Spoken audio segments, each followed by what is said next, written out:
Ya, selamat malam teman-teman. Saya Hernan Alfaris Aryawan, NIM belakang 36, Teknik Manufaktur kelas D 2023. Akan memaparkan materi bab 6 dari makalah kami dengan topik pembahasan pengantar manajemen perawatan.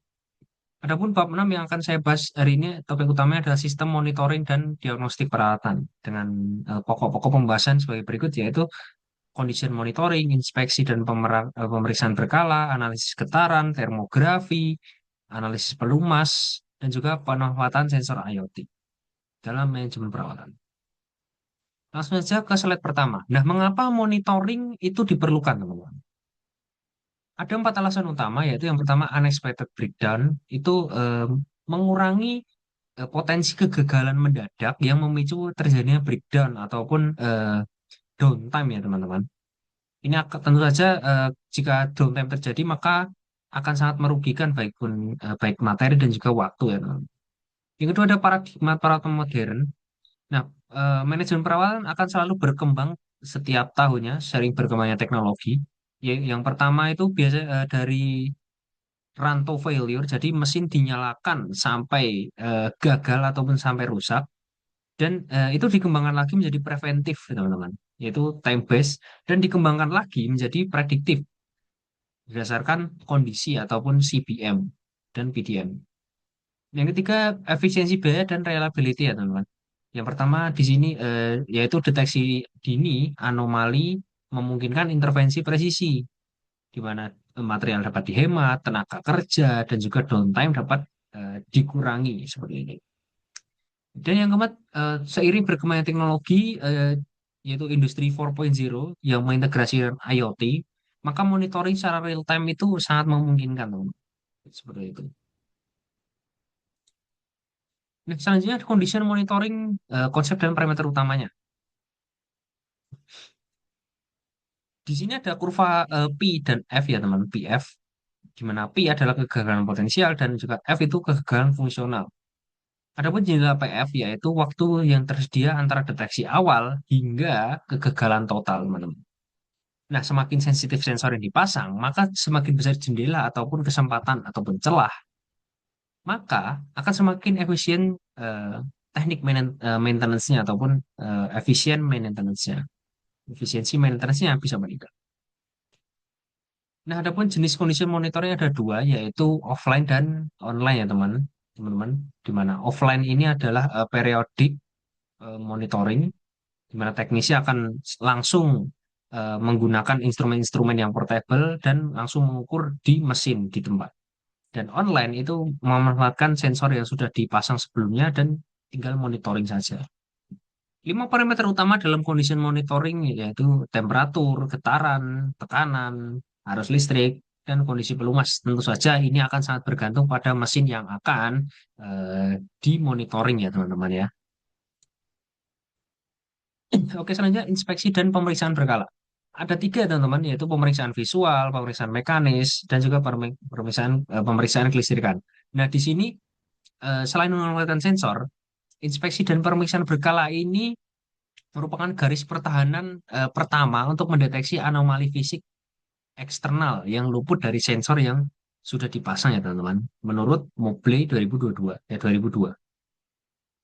Nah, pemeriksaan visual meliputi retakan, porositas las, pengelupasan lapisan pelindung ataupun coating ataupun anti karat, deformasi geometris, distorsi akibat overload seperti itu teman-teman.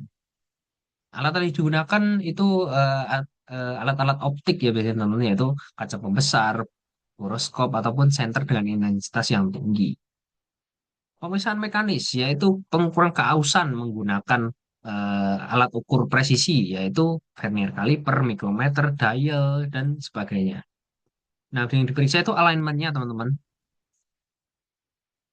Adapun target untuk pemeriksaan yaitu roda gigi, diameter poros, V-belt, rantai, puli, yang mana sebagian besar adalah komponen transmisi daya.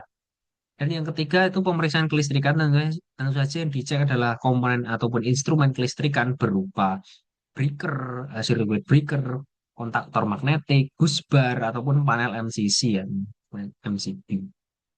Yang dicek yaitu sambungan, kontak-kontak, ataupun terminal, ataupun eh, terminal dicek kebersihannya, teman-teman, ataupun kekencangannya.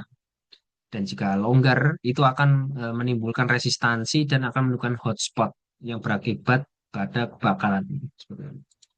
Oke, selanjutnya ada vibration analysis ataupun analisis getaran, teman-teman. Nah, di sini vibration analysis merupakan teknik ataupun NDT ataupun non-destructive test yang paling efektif ataupun sensitif, teman-teman, untuk menilai kondisi internal mesin yang berotasi. Nah, sinyal time domain itu akan dipecah menjadi FFT. FFT ini akan melibatkan ataupun menampilkan spektrum-spektrum frekuensi dan juga panjang gelombang dan akan dianalisis domain-domainnya. Adapun tiga domain parameter yang digunakan untuk analisis getaran, teman-teman, yaitu displacement, velocity, dan juga acceleration. Di mana displacement ini untuk mesin kecepatan rendah kurang dari 600 rpm, untuk velocity untuk ataupun kecepatan itu terbaik untuk kerusakan umum seperti unbalance, misalignment seperti itu dengan rentang 10 sampai 1000 Hz. Acuannya ISO 10816 dan ISO 20816. Dan terakhir acceleration itu percepatan untuk sangat sensitif untuk frekuensi yang sangat tinggi, ideal untuk deteksi dini bearing dan mesh fault seperti itu. Nah, ada pun sidik jari kerusakan pada spektrum FFT, teman-teman. Seperti yang sudah dijelaskan sebelumnya, yaitu FFT akan menampilkan spektrum. Nah, ini pun ada pun indikasi-indikasi yang bisa ditemukan dalam analisis spektrum-spektrum getaran tersebut, teman-teman. Yaitu unbalance, di mana ketidaksetimbangan, misalignment, itu ketidaktepatan posisi poros penggerak ataupun yang digerakkan, tiga bearing defect ataupun kecacatan bearing karena eh, keausan bearing tersebut, looseness ataupun kelonggaran, dan yang terakhir gear damage ataupun kerusakan roda gigi, seperti itu, ataupun keausannya. Nah, aplikasinya biasanya di industri yang dengan beban kerja yang tinggi ya, teman-teman, seperti pembangkit listrik dan juga pompa-pompa dengan kekuatan yang tinggi seperti pompa sentrifugal, turbin uap ataupun turbin gas, kompresor besar ataupun motor industri HV ya, teman-teman. Keselanjutnya termografi dan temperatur monitoring. Nah, prinsip dasar termografi ini memanfaatkan hukum Joule ya, teman-teman, di mana inefisiensi mekanis ataupun elektrikal itu akan melepaskan energi berupa panas lokal. Nah, panas akan memancarkan radiasi inframerah. Nah, radiasi inframerah ini yang akan ditangkap oleh kamera FPA ataupun focal plane array, teman-teman. Dan akan diterjemahkan menjadi citra termogram berwarna gradien. Nah, keunggulan termografi di sini adalah non-kontak, full field imaging, dan online inspection. Jadi, operator tidak perlu eh, secara bersentuhan untuk menganalisis kerusakan daripada mesin ataupun sistem, cukup dari jarak aman dan juga bisa ribuan titik panas dalam satu kali jepretan, teman-teman. Dan juga mesin bisa dapat tetap beroperasi dan bisa dianalisis perilaku dalam kondisi beban penuh. Gitu, teman-teman. Adapun anomali terma dan akan penyebabnya yaitu panas simetris itu biasanya rumah bearing yang pelumasnya tidak memadai. Kedua asimetris, panas asimetris kopling di mana misalignment pada kopling yang parah. Hotspot lokal yang tinggi itu biasanya resistansi listrik ya, teman-teman.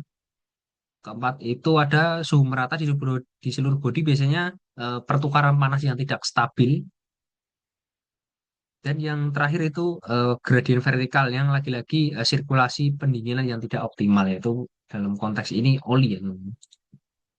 Selanjutnya analisis pelumas dan keausan komponen. Nah, oli ataupun pelumas ini adalah darah daripada mesin, teman-teman. Jadi bisa dianalisis dan untuk mendikasi kerusakannya sejauh mana dan separah apa. Itu ada tiga parameternya, teman-teman, yaitu dianalisis sifat fisiknya, di mana viskositas, pH-nya, asam basanya, gitu.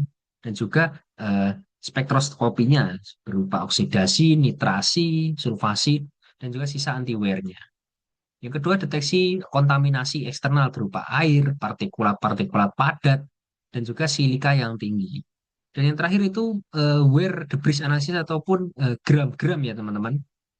yang saling bergesekan. Nah, ini biasanya kandungannya macam-macam, ada eh, ferus ataupun besi, ada tembaga, ada Pb, ada Cr ataupun krom biasanya di ring piston ataupun stainless steel seperti itu, teman-teman.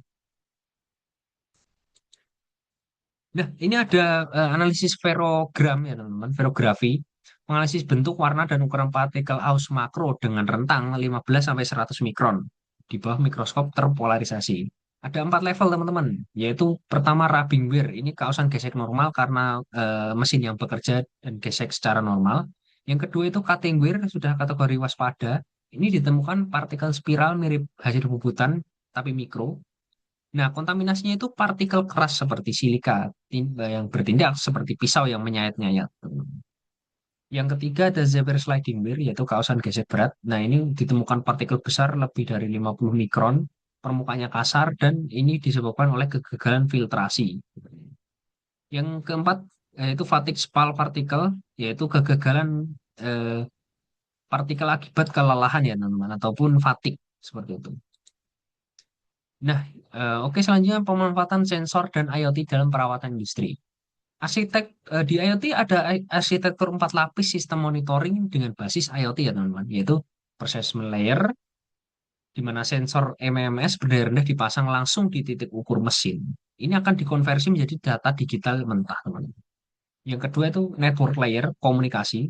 Nah, transmisi data tadi ditransmisikan melalui transmisi nirkabel ya teman-teman, untuk menuju gateway pengumpul data. Dan yang tiga, data yang sudah dikumpulkan tadi ditransfer melalui data bank ataupun pengumpul data berupa cloud ya teman-teman.